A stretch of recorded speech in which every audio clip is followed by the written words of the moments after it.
باغ جنت کے ہیں بہرے، مدح خانے اہل بیت، تم کو مژدہ نار کا اے دشمنان اہل بیت۔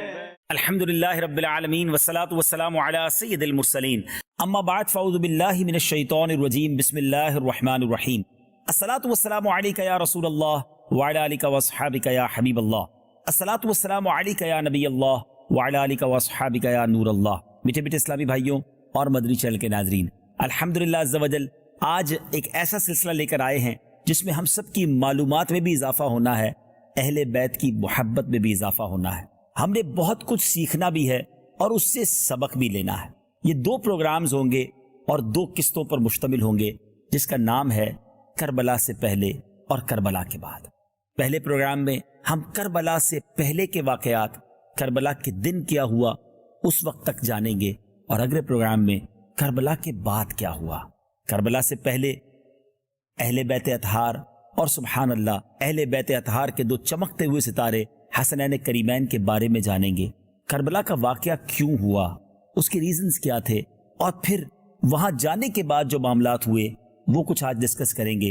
اور جب کربلا کا واقعہ کمپلیٹ ہو گیا، اس کے بعد اس کے جو کانسیکوینسز ہوئے، اس کے بعد جو یوں سمجھیے کہ معاشرے پر اثرات ہوئے، اور پھر ان ظالموں کا کیا بنا، ان لالچیوں کا کیا بنا، ان ظلم کرنے والوں اور عقل کے اندھوں کا کیا بنا، وہ انشاءاللہ کل جو پروگرام آپ دیکھیں گے، جس کا نام ہوگا، جس کا ٹاپک ہوگا کربلا کے بعد۔ کربلا ایک ایسا واقعہ ہے، ہر سال اس واقعے کو ہم ڈسکس کرتے ہیں، اس بارے میں سنتے ہیں، مگر یہ ہمارے ایمانوں کو جلا بخشتا ہے۔ ہمیں بہت کچھ سیکھنے کو ملتا ہے کہ اس قدر عظیم مرتبے والے، اتنے بڑے مقام رکھنے والوں نے کیسا کامیاب صبر کا مظاہرہ کیا، کتنے بڑے امتحان سے وہ گزارے گئے۔ اور یہ رہتی دنیا کے لیے ایک میسج ہے کہ اللہ والوں کو آزمایا جاتا ہے، نیک بندوں پر بھی تکالیف آتی ہیں، تو ہمیں تکالیف سے گھبرانا نہیں چاہیے، امتحانوں سے منہ موڑنا نہیں چاہیے، اور قربانی دینے سے دریغ نہیں کرنا چاہیے۔ وہ لوگ جو نبی پاک کی آنکھوں کا تارا تھے، وہ لوگ جو پیارے آقا کی آنکھوں کی ٹھنڈک دے، جن کا مقام کتنا بڑا ہے۔ آج سنیں گے ہم کہ امام حسن اور امام حسین، حسنین کریمین، سبحان اللہ، یہ کس قدر نبی پاک جن کو چاہتے، پیارے آقا ان سے کتنی محبت فرماتے، صحابہ کرام ان سے کتنی محبت فرماتے، ان کے بارے میں احادیث، سبحان اللہ، ایسی احادیث ہیں کہ آج بھی پڑھیں تو ایمان تازہ ہو جاتا ہے۔ لیکن اس کے باوجود امام حسن بھی شہید ہوئے، امام حسین بھی شہید ہوئے، اور یہ شہادت کے پیچھے ہم سب کے لیے میسج کیا ہے، انشاءاللہ آج ہم نے وہ سننا ہے۔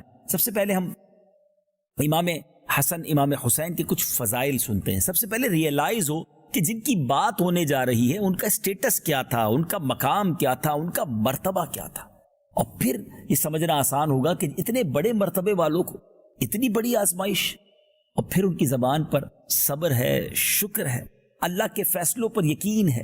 سبحان اللہ، سبحان اللہ۔ یہ بہت سارے شکوے کرنے والے، شکایات کرنے والے، گھبرا جانے والے، مصیبتوں سے ڈر جانے والوں کے لیے اللہ نے چاہا بڑا زبردست یہ پروگرام ثابت ہوگا۔ اگر آپ غور سے دیکھیں گے تو اپنی مشکلیں، اپنی پریشانیاں، اپنے دکھ تو بہت تھوڑے لگیں گے۔ سبحان اللہ، امیر اہل سنت کا مجھے وہ شعر یاد آ رہا ہے کہ پیارے مبلغ معمولی سی مشکل پہ تو گھبراتا ہے، دیکھ حسین نے دین کی خاطر سارا گھر قربان کیا۔ تو انہوں نے تو سارا گھر قربان کر دیا، اور ہم چھوٹی چھوٹی پرابلمز پر کمپلین کرتے ہیں، شکوے کرتے ہیں، شکایات کرتے ہیں۔ ایسا نہیں ہونا چاہیے۔ ایک طرف تو اپنے آپ کو اہل بیت کا غلام کہتے ہیں، پنجتن کا غلام کہتے ہیں، امام حسین کا چاہنے والا کہتے ہیں، ہمارے گھر میں نیاز بھی بنتی ہے، ان کے لیے فاتحہ بھی ہوتی ہے اور ہونی چاہیے، لیکن صرف نیاز کرنا، صرف فاتحہ دے دینا ہی حسینیت نہیں ہے نا، صرف اہل بیت سے محبت اسی چیز کا نام نہیں ہے، ان کے نقش قدم پر چلنا۔ بہت کچھ آج انشاءاللہ اللہ نے چاہا آپ سنیں گے۔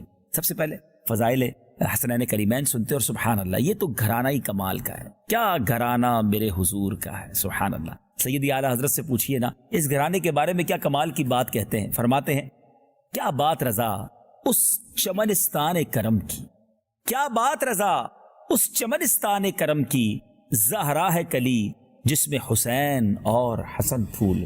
کیا بات رضا اس چمن ستان کرم کی، کیا بات رضا اس چمن ستان کرم کی،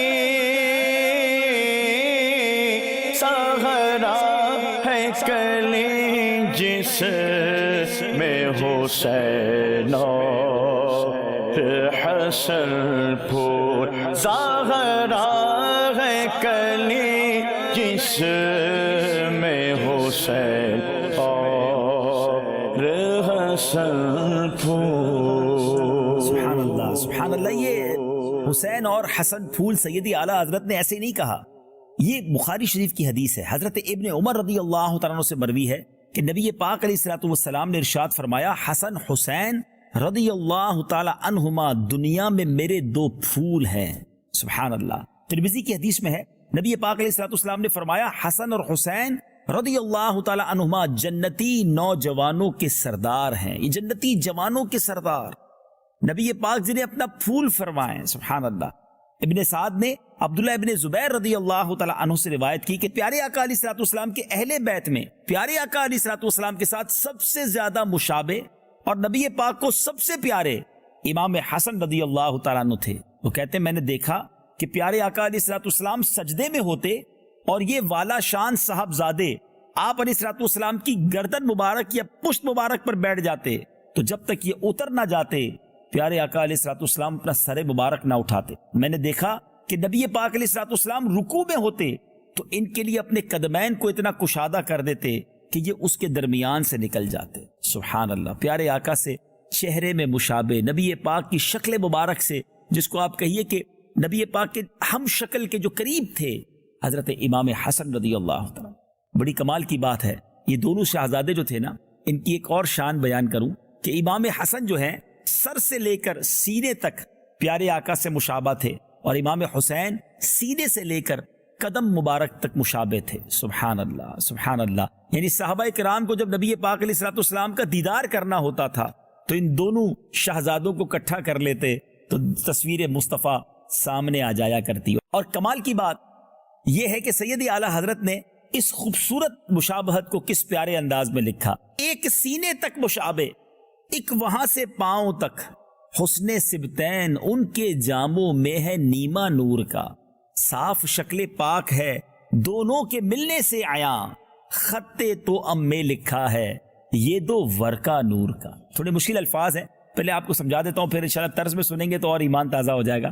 آپ لکھتے ہیں کہ جب یہ دونوں ملتے ہیں نا، پہلے لکھتے ہیں ایک سینے تک مشابہ، یعنی سر سے لے کر سینے تک امام حسن، اور دوسرے ایک یہاں سے پاؤں تک امام حسین رضی اللہ تعالیٰ عنہ۔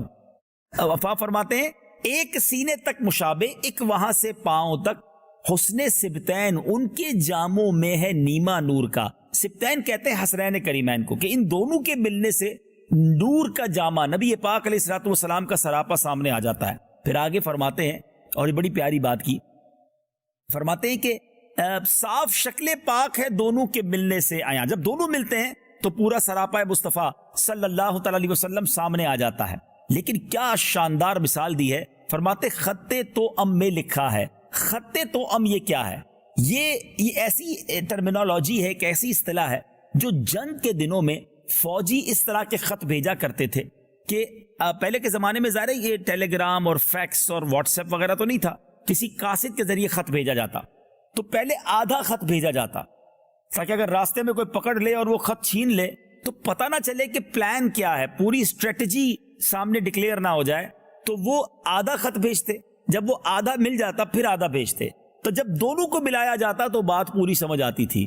اللہ اکبر۔ آپ لکھتے ہیں کہ جب دونوں کو ملاتے ہیں نا، سبحان اللہ، صاف شکل پاک ہے دونوں کے ملنے سے عیاں، خطے تو ام میں لکھا ہے یہ دو ورقہ نور کا، یہ دونوں ورق نور کے ہیں، جب ملتے ہیں تو نبی پاک کا سراپا سامنے آ جاتا ہے۔ سبحان اللہ۔ ایسی مبارک ہستیاں ہیں حسنین کریمین، اللہ ان کے صدقے ہماری مغفرت فرمائے۔ اب ذرا اشعار کو طرز میں سنیے تو ایمان تازہ ہو جائے گا۔ ایک سینے تک مشابہ ایک وہاں سے پاؤں تک، ایک سینے تک مشابہ، ایک وہاں سے پاؤں تک حسن صبتین ان کے جاموں میں ہے نیبانو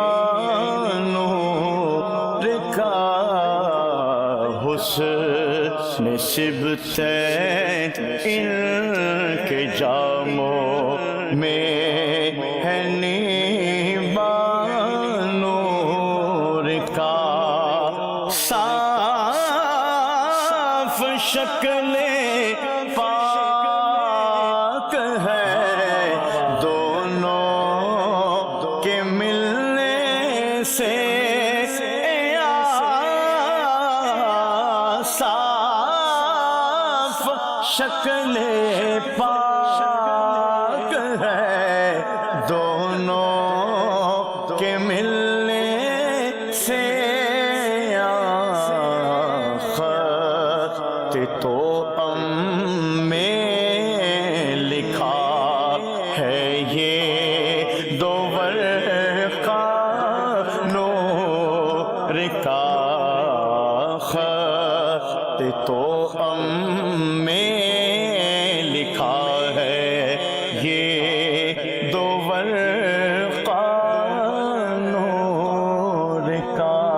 سبحان اللہ۔ امام حسن رضی اللہ تعالیٰ عنہ کی بات ہو رہی تھی تو آپ کے کمالات اتنے ہیں ناظرین، ایک سلسلہ اور اتنی بزرگ ہستیوں کی بات تو سمجھنے بس برکت ہی ملنی ہے انشاءاللہ۔ برکت تو خیر تھوڑے ذکر میں بھی مل جاتی ہے، لیکن بہت بڑے نام ہیں، ان کے ذکر خیر کے لیے تو ہم کئی دن تک بولتے رہیں تو الفاظ ختم ہو جائیں گے۔ امام حسن کی شان میں ایک اور بات بتاؤں کہ امام حسن نے 25 بار حج پیدل کیے، پیدل حج کو آئے مدینہ منورہ سے مکہ کے لیے، اور آپ کی تواضع اور اخلاص اور ادب کا یہ حال ہوتا کہ آپ پیدل حج کو بھی آتے، رکت بھی طاری ہوتی اور غریبوں کے ساتھ بھی بیٹھ جایا کرتے، غریبوں کے ساتھ ان کی دعوت کیا کرتے۔ سبحان اللہ۔ آپ کا کلام اتنا شیریں تھا کہ جب آپ گفتگو فرماتے تھے تو لوگ کہتے کہ یہ بولتے رہیں، یہی کلام کرتے رہیں، ان کا کلام ختم نہ ہو۔ اتنا بڑا مقام ہے مگر سافٹ سپوکن تھے، بہت کمال کا کلام کرتے، نرمی تھی، شفقت تھی، مہربانی تھی، سخاوت تھی۔ اور سخاوت کا عالم تو یہ تھا کہ 2 بار اپنا کل مال اور 3 مرتبہ نصف مال 50% مال اللہ کی راہ میں آپ نے خرچ کیا۔ اللہ اکبر۔ یہ سخاوت، جبھی تو ہم نے کہا یہ گھرانہ میرے حضور کا ہے، یہ چمنستان کرم کے چمکتے ہوئے پھول تھے، نبی پاک کی تربیت کا شاہکار تھے۔ اب بات کرتے ہیں امام علی مقام امام حسین رضی اللہ تعالیٰ عنہ۔ سبحان اللہ سبحان اللہ۔ آپ کی ولادت 5 شعبان کو سن 4 ہجری میں مدینہ منورہ میں ہوئی۔ نبی پاک علیہ السلام نے آپ کا نام حسین اور شبیر رکھا۔ یاد رہے کہ شبر اور شبیر ان کے معنی ہی حسن اور حسین بنتے ہیں، اور یہ وہ کمال کے نام ہیں۔ یہ سریانی زبان میں شبر اور شبیر کہتے ہیں، عربی میں اس کو حسن اور حسین کہتے ہیں۔ اور یہ نام بڑی کمال کی بات بتانے جا رہا ہوں کہ اس سے پہلے یعنی ان دونوں کو رکھنے سے پہلے دنیا میں کسی کے نام نہیں رکھے گئے تھے، یہ جنت سے نام آئے ہیں۔ سبحان اللہ۔ جبریل امین نبی پاک کی بارگاہ میں یہ نام لے کر آئے۔ آپ کی کنیت ابو عبداللہ، لقب سبط رسول اور ریحانۃ الرسول، اور آپ کے برادر معظم کو کی طرح آپ کو بھی جنتی جوانوں کا سردار کہا گیا۔ سبحان اللہ۔ نبی پاک نے کیا خوب دونوں شہزادوں سے محبت کا اظہار کرتے ہوئے فرمایا، جس نے ان دونوں سے محبت کی اس نے مجھ سے محبت کی، اور جس نے ان سے عداوت کی یعنی ان سے دشمنی کی اس نے مجھ سے دشمنی کی۔ اللہ اکبر۔ کیوں نہ ساری دنیا کے عاشقان رسول اہل بیت سے محبت کا اظہار کریں، اور ان سے تو ہمیں بے حد پیار ہے۔ جو آقا کی آنکھوں کے تارے ہیں وہ ہمارے سر کے تاج ہیں۔ سبحان اللہ۔ وہ شاعر کہتے ہیں نا کہ میں تو پنجتن کا غلام ہوں، مجھے عشق ہے تو حسین سے۔ میں تو پنجتن کا غلام ہوں، میں تو پنجتن کا غلام ہوں، میں مرید الانام ہوں، میں مرید خیر الانام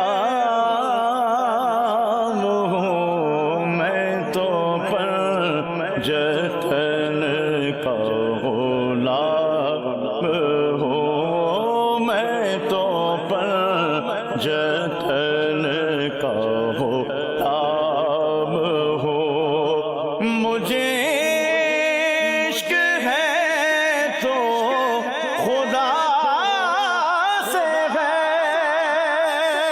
مجھے عشق ہے تو رسول سے، مجھے عشق ہے تو علی سے ہے، مجھے عشق ہے تو حسن سے ہے، مجھے عشق ہے تو حسین سے، میرے منہ سے آئے مہک صدا، جو میں نام لوں تیرا جھوم کے، میں تو پنجتن کا غلام ہوں، میں تو پنجتن کا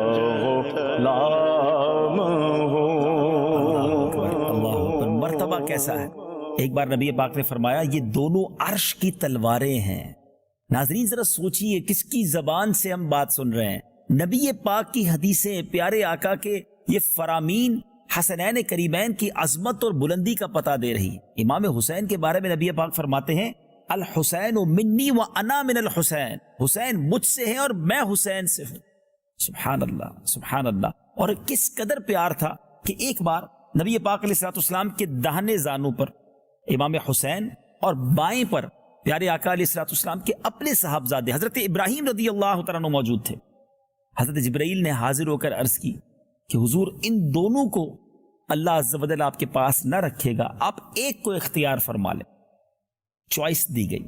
نبی پاک علیہ الصلوۃ والسلام نے امام حسین کی جدائی گوارا نہ فرمائی، یعنی نبی پاک علیہ الصلوۃ والسلام کا امام حسین سے پیار دیکھیں، یعنی حکمت یہ تھی کہ اگر ابراہیم چلے جائیں گے پیارے آقا کے قلب اقدس کو صدمہ ہوگا، مگر اگر حسین جائیں گے تو بی بی فاطمہ کو بھی دکھ ہوگا، مولا علی کو بھی دکھ ہوگا، نبی پاک کے بھی قلب اقدس پر یقیناً غم کی کیفیت ہوگی۔ اب کیا ہوا؟ نبی پاک نے امام حسین کو گویا اپنے پاس رکھنا قبول فرمایا، ان کی جدائی گوارا نہ فرمائی۔ 3 دن کے بعد حضرت ابراہیم رضی اللہ تعالیٰ عنہ کا انتقال ہو گیا۔ اس واقعے کے بعد جب حاضر ہوتے تو نبی پاک علیہ الصلوۃ والسلام امام حسین کو بوسہ دیتے اور فرماتے ایسے کو مرحبا جس پر میں نے اپنا بیٹا قربان کیا۔ اللہ اکبر، ریئلائز کیجئے، احساس کیجئے کتنی محبت تھی نبی پاک علیہ الصلوۃ والسلام کو اپنے نواسے سے۔ یہ تمام باتیں کرنے کا مقصد یہ ہے کہ اتنی کلوز اٹیچمنٹ، اتنا پیار، اتنا بڑا مرتبہ، مگر اس کے بعد اللہ کی رضا پر یہ خاندان راضی کیسا تھا؟ کیا میرے آقا علیہ الصلوۃ والسلام مولا علی اور بی بی فاطمہ کو یہ معلوم تھا کہ امام حسین نے بڑے ہو کر کربلا کے میدان میں شہید ہونا ہے؟ جی ہاں، یہ سب کو معلوم تھا۔ کمال کی بات تو یہ ہے کہ بچپن ہی سے معلوم تھا کہ امام حسین کو کربلا کے میدان میں بے دردی کے ساتھ شہید کیا جائے گا۔ اور یہ میں ایسے ہی نہیں کہہ رہا، آئیے میں آپ کو چند روایتیں سناؤں تاکہ یہ عجب بات آپ کو معلوم ہو جائے کہ یہ جوانی میں ایک نارمل اچانک انسیڈنٹ نہیں ہوا تھا، یہ اچانک کوئی واقعہ نہیں ہوا، یہ کوئی حادثاتی واقعہ نہیں ہے۔ پریپیئر تھے، تیار تھے، آگاہ تھے کہ یہ ہونے والا ہے۔ اور یہ کیسے آگاہ تھے؟ آئیے سنتے ہیں۔ کئی حدیثوں میں ہے کہ پیارے آقا علیہ الصلوۃ والسلام ام المومنین حضرت ام سلمہ رضی اللہ تعالی عنہا کے کاشانے میں جلوہ فرما تھے۔ ایک فرشتہ جو پہلے کبھی حاضر نہ ہوا تھا اللہ تعالیٰ سے حاضری کی اجازت لے کر نبی پاک کی بارگاہ میں حاضر ہوا، اور پیارے آقا علیہ الصلوۃ والسلام نے ام المومنین سے ارشاد فرمایا کہ دروازے کی نگہبانی رکھو، کوئی آنے نہ پائے۔ اتنے میں سیدنا امام حسین دروازہ کھول کر حاضر خدمت ہوئے اور پیارے آقا کی گود میں بیٹھ گئے۔ پیارے آقا علیہ الصلوۃ والسلام پیار فرمانے لگے۔ فرشتے نے عرض کی حضور آپ انہیں چاہتے ہیں؟ فرمایا ہاں۔ عرض کی وہ وقت قریب آتا ہے کہ حضور آپ کی امت ان کو شہید کرے گی، اور حضور چاہیں تو میں آپ کو وہ زمین بھی دکھا دوں جہاں یہ شہید کیے جائیں گے. پھر سرخ مٹی اور ایک روایت کے مطابق اس میں سے کچھ کنکر حاضر کیے گئے.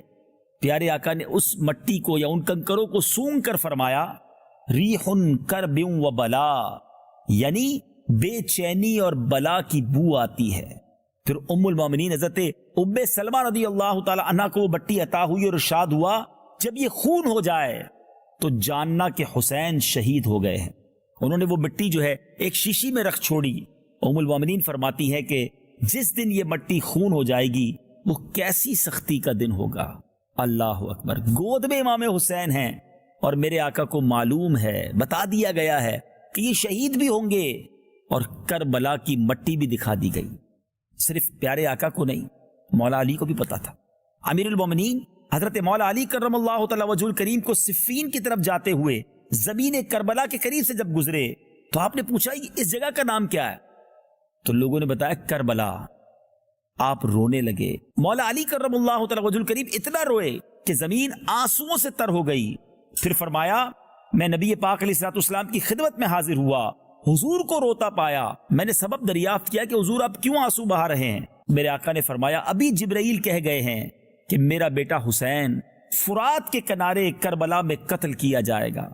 پھر جبرائیل نے وہاں کی مٹی مجھے سنگائی، مجھ سے ضبط نہ ہو سکا اور آنکھیں بہہ نکلی. میرے آقا کو بھی پتا تھا، مولا علی کو بھی معلوم تھا. اللہ اکبر. اب ذرا غور کیجئے ناظرین، ماں کو پتا ہے، باپ کو پتا ہے، نانا کو پتا ہے، اور یہ گھرانہ وہ ہے جن کی دعائیں رد نہیں کی جاتی. میرے آقا ہاتھ اٹھائیں، سبحان اللہ، یہ دعا عرش تک پہنچتی ہے. سیدی اعلیٰ حضرت فرماتے ہیں نا، اجابت کا صحرا، عنایت کا جوڑا، دلہن بن کے نکلی دعائے محمد صلی اللہ علیہ وسلم. میرے آقا تو وہ ہیں جب دعا فرمائے تو بارش برس جائے، دعا فرمائے تو بارش رک جائے. نبی پاک کی دعا سے بگڑوں کے کام بن جائیں. لیکن کبھی نبی پاک نے اللہ کی بارگاہ میں یہ دعا کی کہ یا اللہ امام حسین میرے نواسے کو اس مشکل سے بچا لینا، یہ کربلا کے میدان میں شہید نہ کیے جائیں، ان پر یہ آزمائش نہ آئے. کبھی مولا علی نے درخواست کی نبی پاک کی بارگاہ میں کہ حضور آپ حسین سے اتنی محبت کرتے ہیں، اللہ کی بارگاہ میں دعا کر دیجئے کہ میرے جگر کے ٹکڑے پر یہ تکلیف نہ آئے. کبھی بی بی فاطمہ یہ عرض کر دیتی، ماں تو ماں ہوتی ہے نا، کہ بابا جان حسین آپ کی اور میرے جگر کا ٹکڑا ہے، اللہ سے دعا کر دیں کہ حسین پر یہ آزمائش نہ آئے. اللہ اکبر.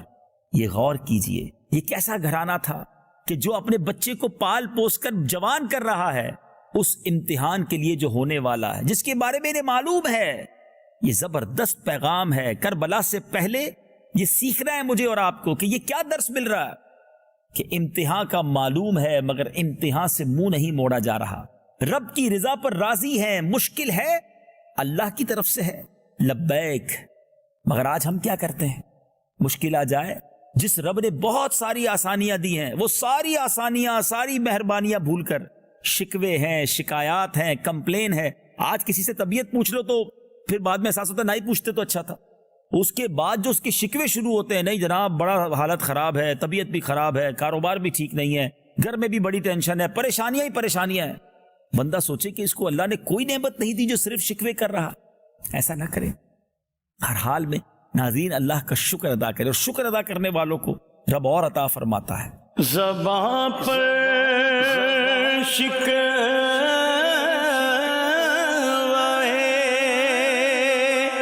رنجو علم لایا نہیں کرتے،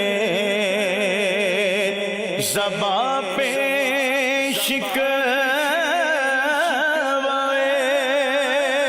رنجو علم لایا نہیں کرتے، نبی کے نام لیوا غم سے گھبرایا نہیں کرتے، نبی کے نام لیوا غم سے گھبرایا نہیں کرتے. تو اس پہ سوچنا ہے ہم نے. بعض لوگ سمجھتے ہیں کہ میں ہی دکھی ہوں، ایسا نہیں ہے. کون ہے زمانے میں، پوری دنیا میں کون ہے جو کہے کہ مجھے کوئی غم نہیں ہے؟ سب کے ساتھ کچھ نہ کچھ مسائل ہوتے ہیں. زندگی کی گاڑی مشکلات اور پریشانیوں کے پہیوں پر ہی چلتی ہے. تو یہ تو لائف کا حصہ ہے. اگر آپ کے ساتھ کوئی مشکل آ رہی ہے، پریشانی آ رہی تو صبر کیجئے نا. قرآن میں رب کیا فرماتا ہے؟ ان اللہ مع الصابرین، اللہ صابروں کے ساتھ ہے. کربلا والوں سے محبت کا اظہار بھی ہے، اہل بیت کی غلامی کا دعویٰ بھی ہے، اور صبر نام کی کوئی چیز ہی نہیں ہے. اللہ کی طرف سے آزمائش آئے تو شکوے ہیں، شکایات ہیں. یہ کیسی غلامی ہے اہل بیت کی؟ انہوں نے تو اتنی بڑی مشکل کو کس طرح فیس کیا اور کس طرح پریپیئر ہوئے، تیار ہوئے. اللہ اکبر.